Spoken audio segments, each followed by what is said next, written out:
Яғни өткендегі біздің тақырыбымыз адамзат дамуының жаһандық мәселелері және сөз жасаумен байланысты болды. Грамматикалық тақырыбымыз. Кім айтады, сөз жасам дегеніміз не? Тілдерде жаңа сөздің жасалу жолдары. Сөз жасамның екі түрі бар: синтетикалық және аналитикалық. Аналитикалық тәсіл ол сөз жасамның ең көне тәсілі. Ал синтетикалық сөз жасамның негізінде пайда болған бүтіндер де бірде туынды сөздер. Сөз жасам деген өзі аты айтып тұрғандай түбір сөзден басқа бір сөз жасау. Мысалы, дәрігер, дәріхана, аурухана және тағы басқа сөздер. Яғни балалар, сөз жасам сөз тудырушы жұрнақтар арқылы жасалады. Жалпы бізде жұрнақтың екі түрі бар ғой: сөз тудырушы жұрнақ және сөз түрлендіруші жұрнақ деген. Енді қараңыздар, морфология саласы тек сөз түрлендіруші жұрнақтарды қарастырады, ал сөз жасам болса сөз тудырушы жұрнақтарды қарастырады. Осыны ескеріп жүріңіздер, жақсы ма? Жаңағы сөз жасамның екі тәсілін бізге Меруерт жақсы айтып берді. Қалғандарыңыз түсіндіңіздер ме осы екі тәсілді? Осы отырғандар тапсырмаларыңызды СДО-ға жүктедіңіздер ме? Апа, мен бүгін жүктеймін. Балалар, уақытында жүктеп отырыңыздар. Мысалы, бүгінге дейін жүктеу керексіздер, түсінікті ме? Жақсы, енді бүгінгі біздің тақырыбымызға көшеміз. Қазір бізде бүгін жаңа сабақ: адам өмірін қорғау басты міндет. Енді қараңыздар, жақсы, мен бұны тапсырма ретінде жүктеп қойдым. Қазір бұны өздеріңіз оқып аласыздар. Жалпы адам өмірін қорғау деген не екенін, басты міндеттерге қандай ақпараттар жататынын мына оқулық бойынша өздеріңіз оқып аласыздар. Бірақ та мен бүгінгі біздің грамматикалық тақырыпқа тоқталғым келіп отыр. Қазір осы жердегі мәтіндер бойынша жұмыс жасаймыз, жақсы ма? Яғни бүгінгі біздің грамматикалық тақырыбымыз, яғни сөйлем мүшелері. Балалар, қараңыздар, сөйлем мүшелері сөйлем құрауға қатысқан толық мағыналы белгілі бір сұраққа жауап беретін және сөйлемдегі басқа сөздермен байланысып тұратын сөздер сөйлем мүшесі деп аталады. Сөйлем мүшелерінің екі түрі бар: тұрлаулы сөйлем мүшелері және тұрлаусыз сөйлем мүшелері. Енді қазір тұрлаусызға қандай сөйлем мүшелері кіретінін анықтасақ, тұрлаулы мүшелер ол бастауыш пен баяндауыш. Байқап отырсаңыздар,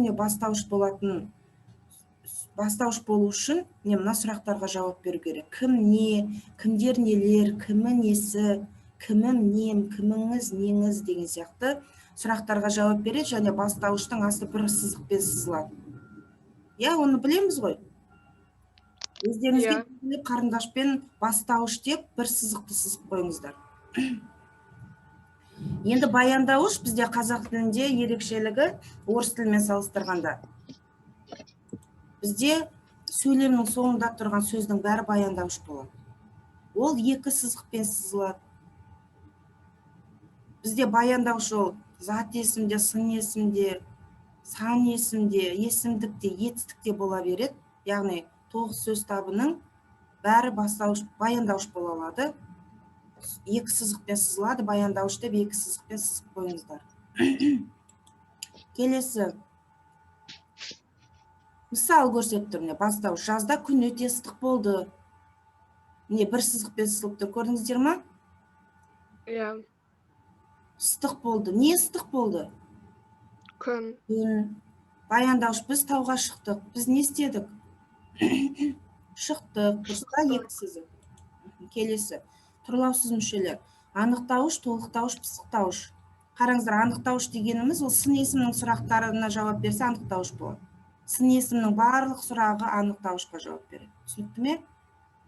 Толықтауыш: атау мен ілік септігінен басқа септіктердің сұрақтарының барлығы толықтауыш болады. Атау мен ілік септігінен басқа септік. Түсінікті ме? Келесі. Пысықтауыш: үстеудің сұрақтары. Ол ұзын бойлы адам дейді. Ол қандай адам? Ұзын бойлы адам. Ендеше анықтауыш асын ерек сызықпен сызамыз. Дәптерлеріңізге белгілеп жазып алыңыздар. Анықтауыш ерек сызықпен сызылады. Келесі толықтауыш. Атасы балаларын шақырды. Атасы кімді шақырды? Балалар. Балаларын. Бұл қай септіктің сұрағына жауап беріп тұр бұл сөз? Кімді шақырды? Табыс. Табыс, дұрыс. Сондықтан да ол толықтауыш болып тұр. Түсінікті ме? Немесе досыммен ұзақ сөйлестім. Кіммен ұзақ сөйлестім? Досыммен. Қай септіктің сұрағына жауап беріп тұр? Көмектес. Көмектес септігінің. Ендеше толықтауыш үзік сызықпен асты сызылады. Үзік. Түсінікті ме? Енді пысықтауышқа қараңыздар. Ол қалада тұрады. Ол қайда тұрады? Қалада. Қалада. Үстеудің сұрағына жауап беріп тұр ма? Мекен үстеудің сұрағына жауап беріп тұр, иә? Пысықтауыш сызықша нүкте, сызықша нүкте. Үзік нүкте. Астын сызасыздар қазір. Ертең апам келеді. Апам қашан келеді? Ертең. Ертең келеді. Бұл мезгіл үстеуінің сұрағына жауап беріп тұр. Дұрыс па? Ертең деген мезгіл үстеуі ғой. Ендеше бұл пысықтауыш. Бұл сөйлемнің тұрлаусыз мүшелері деп аталады, балалар. Сонда тұрлаулы мүшелер бастауыш, баяндауыш, тұрлаусыз мүшелер анықтауыш, толықтауыш, пысықтауыш.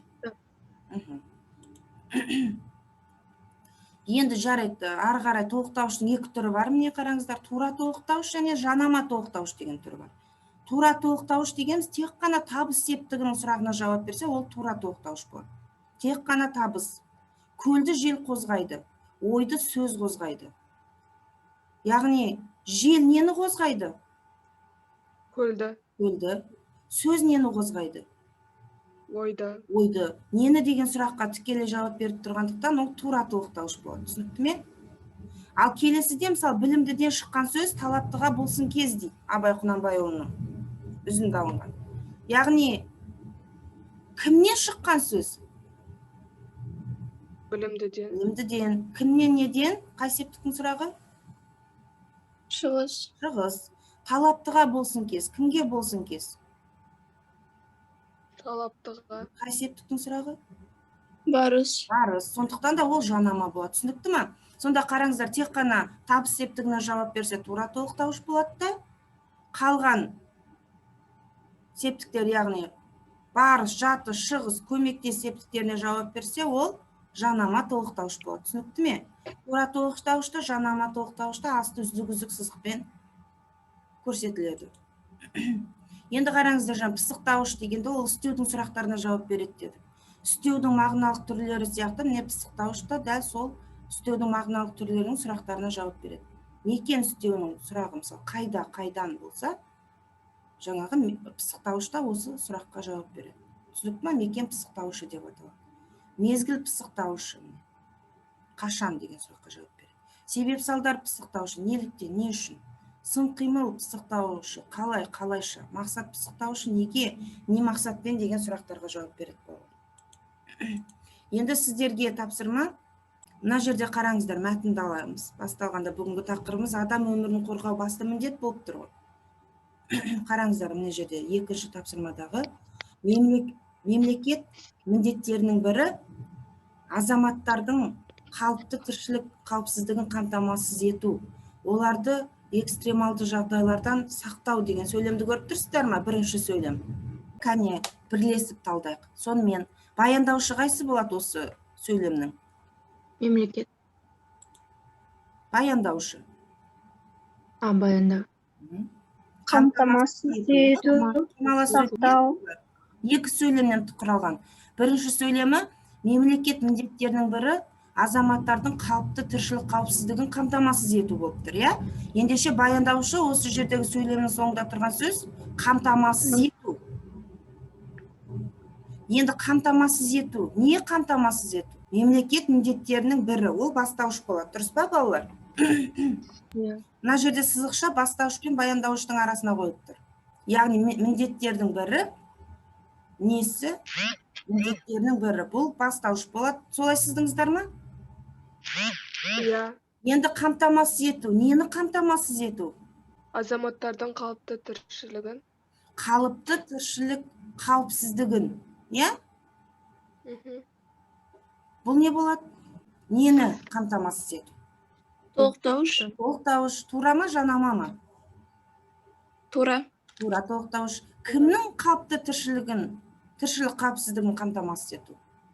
Азаматтардың. Бұл не болады? Азаматтардың. Бұл қандай сөйлем мүшесі болады? Кімнің, ненің, қандай, қай? Анықтауыш. Анықтауыш болмай ма? Келесі сөйлем. Оларды экстремалды жағдайлардан сақтау. Баяндаушы қайсы болады? Сақтау. Сақтау, дұрыс, екі сызықпен сыздық, иә? Кімді сақтау? Оларды. Ол не болады? Толықтауыш. Толықтауыш, дұрыс. Тура ма, жанама ма? Тура. Тура, дұрыс. Ары қарай, қалай сұрақ қоямыз? Неден сақтау? Экстремалды жағдайларды. Жағдайлардан сақтау, балалар. Неден сақтау? Жағдайлардан сақтау. Иә? Бұл жанама, толықтауыш. Енді қандай жағдайлардан сақтау? Экстремалды. Экстремалды бұл бізде анықтауыш болады. Тауыш. Түсінді ме? Жақсы, ендеше. Балалар, міне қараңыздар, осы оқулық бойынша, Ермекованың оқулығы бойынша сіздер адам өмірін қорғау басты міндет тақырыбын толық оқып шығып, мына тапсырмаларды орындайсыздар барлығын. Түсінікті ме?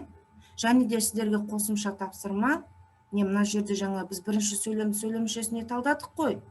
Осы бірінші абзацты толық сөйлем мүшесіне талдап шығыңыздар, жақсы ма? Астын сызып. Бірінші абзац бізде сол себепті де мемлекет адам өмірін кез келген қауіптен сақтап қалуға міндетті дегеннен басталады.